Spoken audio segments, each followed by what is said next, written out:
আমাদের আজকের গল্প কৃষ্ণগিরি বন। চলুন তাহলে শুরু করা যাক আজকের আমাদের এই গল্প। ঝাড়খণ্ডের এক দুর্গম অরণ্য, লোকজন যেতেই ভয় পায় সেই জায়গায় নাম ছিল কৃষ্ণগিরি বন। অনেকের মতে সেখানে দিনের বেলাতেও সূর্যের আলো পুরোপুরি পৌঁছায় না।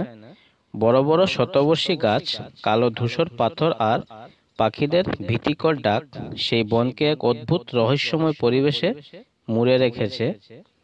বনের ভেতরে বেশ কিছু প্রাচীন ধ্বংসাবশেষ ছড়িয়ে আছে, সেগুলো যে কোনো এক সময়ে সভ্যতার সাক্ষী ছিল সেটা বোঝা যায়, তবে এখন সেগুলো কেবল পাথরের স্তূপ।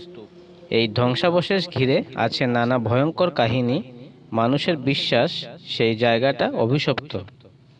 কৃষ্ণগিরি বনের এই ধ্বংসাবশেষ সম্পর্কে প্রথম জানা যায় একজন প্রত্নতত্ত্ববিদ ডক্টর অনিশ চৌধুরীর গবেষণার মাধ্যমে। বছর 15 আগে তিনি এখানে কাজ করছিলেন। তার গবেষণায় নোটে লেখা ছিল, এই জায়গা সাধারণ নয়, এখানে এমন কিছু আছে যা মানুষের দৃষ্টির আড়ালে লুকিয়ে আছে। হয়তো একদিন সেই সত্য প্রকাশ পাবে। অনিল চৌধুরী সেই নোট লেখার কয়েকদিন পর নিখোঁজ হন। তার খোঁজ কেউ আর কখনো পায়নি। তার দলবল যারা ছিল তারাও কাজ বন্ধ করে ফিরে যান। তারপর থেকে কৃষ্ণগিরি বন একটি নিষিদ্ধ অঞ্চলে পরিণত হয়। বছর কয়েক পর একদিন একদল মানুষ সেই বনের কাছে আসলো। তাদের দলের নেতা একজন পুরোহিত, নাম নরেন্দ্র।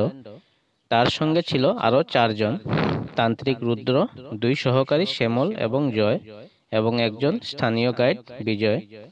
নরেন্দ্র বলল, এই জায়গার রহস্য আমাদের উদ্ঘাটন করতে হবে।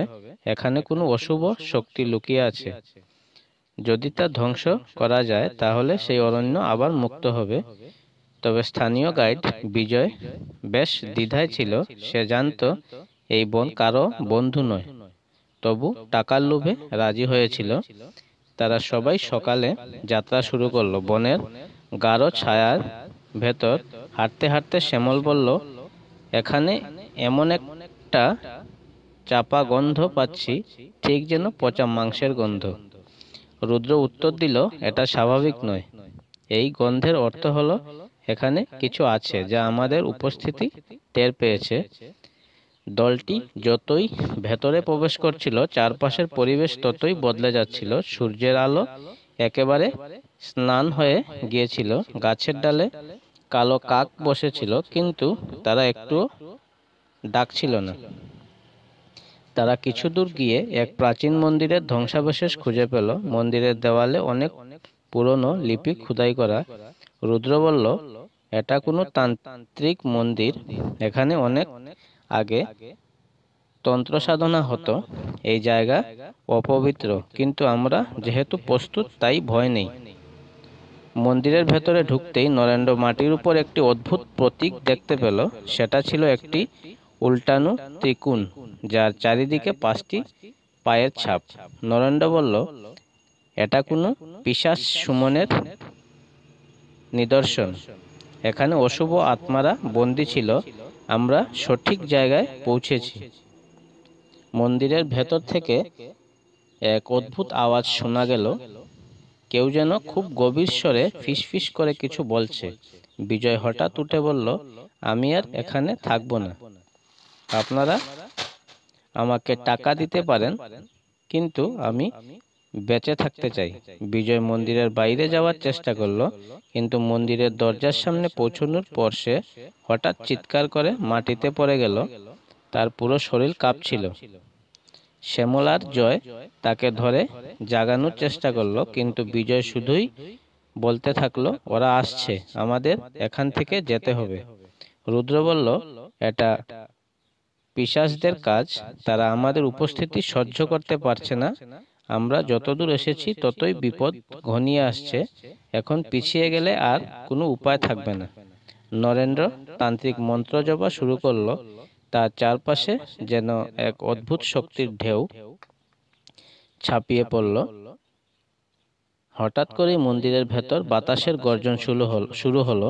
তাদের সবাইকে ধরাশায়ী করে দিয়ে একটি বিকট শব্দ হলো, তোমরা কারা? এখানে কেন এসেছো? অন্ধকার থেকে একটি বিশাল ছায়া বেরিয়ে এলো। তার চোখ লাল, মুখ বিকৃত। ছায়াটি বলল, এই স্থান আমার। যারা এই জায়গা থেকে কিছু নিতে চায় তাদের প্রাণ দিতে হয়।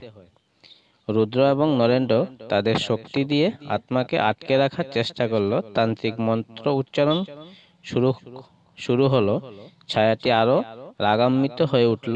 শ্যামল এবং জয় মন্দিরের বাইরে যাওয়ার চেষ্টা করছিল, কিন্তু তাদের পা যেন মাটিতে আটকে গেল। বিজয় তখন অচেতন অবস্থায় পড়েছিল। রুদ্র তার পাথরের বৃত্ত ব্যবহার করে আত্মাকে দূরে সরানোর চেষ্টা করল। নরেন্দ্র বলল, আমাদের সবাইকে একসঙ্গে লড়তে হবে, না হলে কেউ বাঁচবে না। তারা সবাই মিলে মন্ত্র জপা শুরু করলো। দীর্ঘ লড়াইয়ের পর সেই ছায়া চিৎকার করে অদৃশ্য হয়ে গেল। রাতের শেষ ভাগে তারা কোনো রকমে মন্দির থেকে বেরিয়ে এলো। বিজয় তখনও জ্ঞান হারিয়েছিল। ভোরের আলো ফোটার সঙ্গে সঙ্গে তারা বনের সীমানায় পৌঁছালো। কৃষ্ণগিরি বন থেকে বেরিয়ে এসে তারা সবাই স্থির করলো তারা আর কখনো এই জায়গায় ফিরে তাকাবে না। প্রাচীন রহস্য, তার অন্ধকার শক্তির প্রতি মানুষের আকর্ষণ যতই প্রবল হোক না কেন, কিছু শক্তি আমাদের জানার বাইরে থাকা উচিত। ধন্যবাদ। আজকের গল্প এখানেই সমাপ্ত। গল্পটা কেমন লাগলো কমেন্টে জানাতে ভুলবেন না। আর লাইক, কমেন্ট, শেয়ার করবেন।